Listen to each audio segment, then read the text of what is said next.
Assalamualaikum warahmatullahi wabarakatuh. Untuk lebih memantapkan materi kedudukan, setelah kalian tadi membaca materi, kali ini saya juga akan menjelaskan beberapa contoh tentang kedudukan titik, garis, dan bidang. Oke, yang pertama langsung saja kedudukan titik terhadap garis. Di sini saya punya sebuah kubus ya. Oke, kita buat sebuah titik sembarang. Misal namanya adalah titik E. Sini kita buat titik.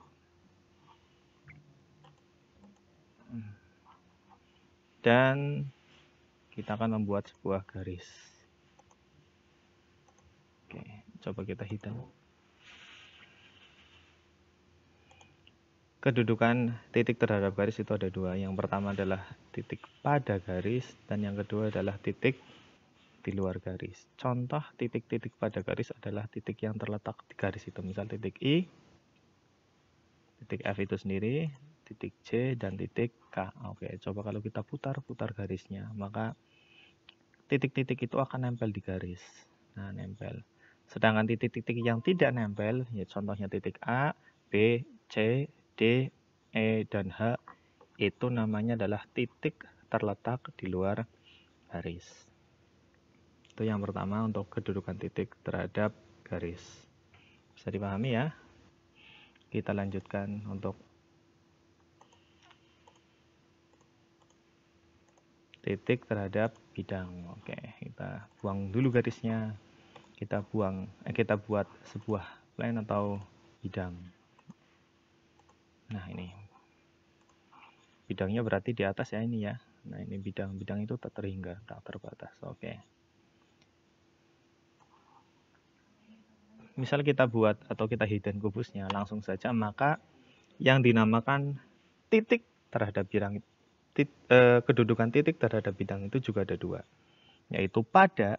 Nah, ini contoh adalah titik E, F, G, H, itu berarti terletak pada. Lihat, nempel ya, nempel pada. Nah, lihat kalau pas ini garisnya. Nah, ini pada. Sedangkan titik A, B, C, D itu terletak di luar bidang. Itu yang dimaksud dengan titik terhadap bidang. Pada dan di luar. Bisa dipahami? Kita lanjutkan ke garis terhadap garis. Kita buat garis FH. Dan kita buat lagi garis GF. Tapi coba kita kasih warna yang berbeda. Misal warnanya adalah hijau. Kubusnya kita hidden. Coba perhatikan. Kalau kita lihat sekilas ini ada sebuah garis. Padahal sebenarnya ada dua garis, yaitu garis F dan garis G. Kalau kita hidden garis F, maka hanya terlihat garis G yang berwarna hijau. Tapi kalau garis F yang kita munculkan dan garis G kita hidden, maka yang muncul adalah warna merah. Padahal sebenarnya di sini ada dua garis. Atau kalau kita munculkan dua-duanya, maka warnanya hijau. Seakan-akan hanya ada satu garis, padahal seharusnya sebenarnya ada dua garis. Nah, ini. Itu yang dinamakan dengan garis berhimpit. Tuh.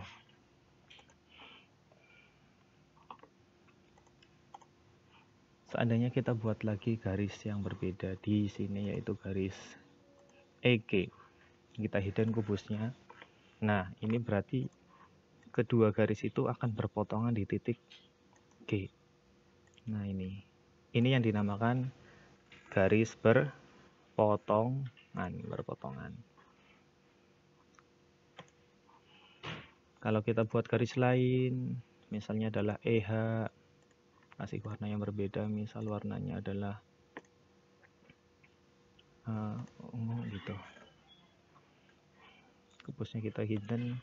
Garis ini kalau kita perpanjang, sepanjang-panjangnya tidak akan berpotongan. Ini yang namanya kedua garis sejajar. Kalau diperkecil, diperpanjang itu nggak bakalan berpotongan. Itu yang namanya sejajar. Dan terakhir, garis persilangan itu bagaimana? Nah, misal kita buat garis di sini. Warnanya oranye, kubusnya kita hidden. Sekilas, ini nih, lihat bahwa garis perpotongan itu sekilas, persilangan itu sekilas nanti ada perpotongannya. Padahal sebenarnya mereka tidak berpotongan. Dilihat coba ya. Mereka itu bukan garis yang berpotongan. Nah ini, mereka kalau diperpanjang sepanjang apapun juga tidak bakalan berpotongan. Tidak bakalan berpotongan. Tapi mereka juga tidak sejajar. Ini yang namanya garis bersilangan. Bisa dipahami? Kalau tidak paham nanti tayangannya bisa putar ulang lagi gitu ya. Oke, selanjutnya kita ke garis terhadap bidang.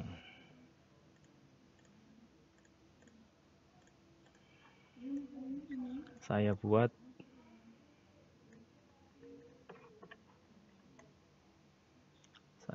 dulu bidang. Yang pertama adalah terletak pada bidang. Nah ini yang dinamakan bahwa garis FG nanti terletak pada bidang, misalnya adalah pada bidang ini. Nah, kalau kita hidden kubusnya, maka si garis akan selalu nempel pada bidang. Ini yang namanya garis terletak pada bidang. Tuh ya, kita munculkan lagi. Kalau kita buat bidang lain, yaitu bidangnya adalah bidang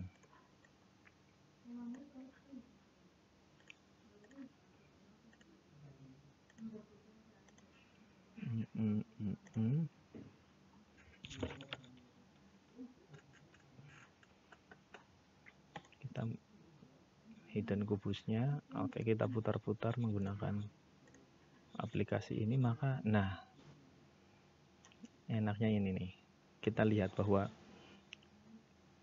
garis ini akan sejajar dengan bidang, sejajar. Nah ini, kalau kita dari samping terlihat bahwa bidang ini nampak sebuah garis, padahal seaslinya adalah bidang. Maka ini yang dinamakan bahwa garis sejajar dengan bidang. Itu.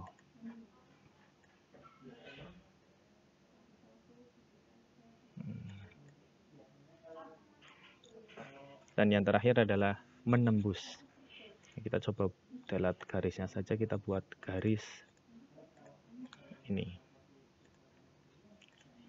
Nah, kita hidden kubusnya. Nah, ini yang dinamakan dengan garis menembus. Nah, menembus ya. Jadi si garis menembus bidang. Tuh. Dan yang terakhir adalah kedudukan bidang terhadap bidang. Kita buang garisnya. Yang pertama, jika kita punya kedua bidang, tadi yang ini yang kita buat sekarang warnanya ini. Nah, itu. Perhatikan, seakan-akan ini di sini hanya ada satu bidang, kita hidden kubusnya. Padahal sebenarnya di sana ada dua bidang, sama seperti konsep garis yang berhimpit.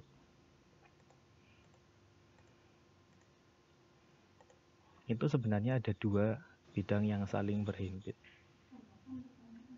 Nah, itu yang namanya kedua bidang saling berhimpit. Yang kedua adalah kedua bidang saling sejajar. Kita buat bidang di sini. Kasih warna yang berbeda. Kalau kita lihat dari samping, nah ini bidangnya saling sejajar. Kita hidden kubusnya, nah ini sebenarnya ada dua bidang yang sejajar. Tuh.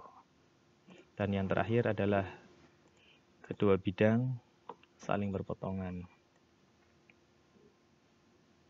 Saya buat bidang DBF. Nah, kita buat warna coklat. Kita hidden kubusnya. Nah, oke, kita lihat. Kita akan putar-putar tampilannya. Ini.